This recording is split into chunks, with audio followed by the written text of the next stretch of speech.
প্রিয় উপস্থিতি, আসসালামু আলাইকুম। আমি আর বক্তব্য দিব না, যেহেতু আমার প্রধান অতিথি আজকের অনুষ্ঠানের আমার 14 বছর নেতা জহুর হোসেন জহির ভাই বক্তব্য দিবেন।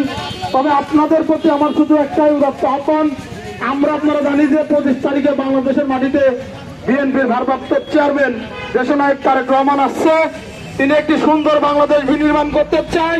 31 দফার আলোকে আমরা কারো পাতা ফাঁদে পা না দিয়ে তারেক রহমানের স্বপ্ন বাস্তবায়ন করার জন্য কাজ করবো, ঠিক কিনা? একটি মহল, কুচক্রী মহল ধর্মের দোহাই দিয়ে বিভিন্ন রকমের পায়তারা করছে, মানুষকে কিন্তু বিভ্রান্ত করছে, ঠিক কিনা? আপনারা দেখছেন শকুন কিভাবে হিন্দু মুসলিম দাঙ্গা লাগায়, ঠিক তেমনি ভাবে একটি রাজনৈতিক দল কিন্তু আমাদের মধ্যে দাঙ্গা লাগিয়ে কিন্তু সুবিধা নেওয়ার চেষ্টা করছে, ঠিক কিনা? এরা দেখবেন সেই ভারতের রয়েরা যেমন এই দেশে বিশৃঙ্খলা করতে চায়, ঠিক তেমনি একটি রাজনৈতিক দল তাদের কিছু প্রেতাত্মা আমাদের মধ্যে লাগিয়ে দিয়ে আমাদের বিভিন্ন নেতাকে বিভিন্ন ধরনের উস্কানিমূলক কথা বলে আমাদের দলের মধ্যে গন্ডগোল সর্বসময় পাকাতে চায়। এই সমস্ত মুনাফেকতা আপনারা সতর্ক থাকবেন, ঐক্যবদ্ধ থাকবেন। সবাইকে আজকের অনুষ্ঠানে আসার জন্য ধন্যবাদ জানাচ্ছি। আসসালাম।